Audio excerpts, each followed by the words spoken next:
Okay વિદ્યાર્થી મિત્રો, એકલિંગી પુષ્પ યાદ રાખવાની આપણી ટ્રીક હવે જોવા જઈ રહ્યા છે મિત્રો. ચેનલનું નામ છે focus and flow education channel. સારું મિત્રો, એકલિંગી પુષ્પ યાદ રાખવાની ટ્રીક મિત્રો જોઈ લઈએ કે ભાઈ તબુ એકલિંગી પુષ્પ પપૈયું લાવ. આ ગુજરાતી વાક્ય યાદ રાખી લો એટલે સરસ. તબુ એક દીકરીનું નામ છે કે તબુ એકલિંગી પુષ્પ પપૈયું લાવ, એમ કોઈ કહે બરોબર. ભાઈ તબુ એટલે શું? તબુ એટલે તરત અંદાજ આવી જાય કે ભાઈ શું હશે તબુ એટલે. જો બધા અહીંયા મેં તબુ એટલે તરબૂચ બરોબર. તબુ એટલે એક દીકરીનું નામ હતું તબુ, એમાંથી તરબૂચ આપણે યાદ રહ્યું.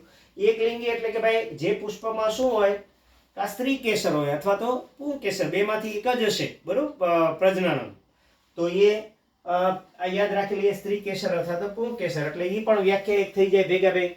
અને પપૈયું, તો ભાઈ એકલિંગી પુષ્પના ઉદાહરણ આપણે કયા કયા યાદ રાખીશું? તરબૂચ અને પપૈયું. રેડી? અને એકલિંગી એટલે કે જેમાં સ્ત્રી કેસર અથવા તો પું કેસર હોય. રેડી મિત્રો? તો સિમ્પલ ટ્રીક, તબુ એકલિંગી પુષ્પ પપૈયું લાવ, એ આજથી આપણે યાદ રહી જવું જોઈએ ગુજરાતી વાક્ય. ઓકે, થેન્ક યુ મિત્રો.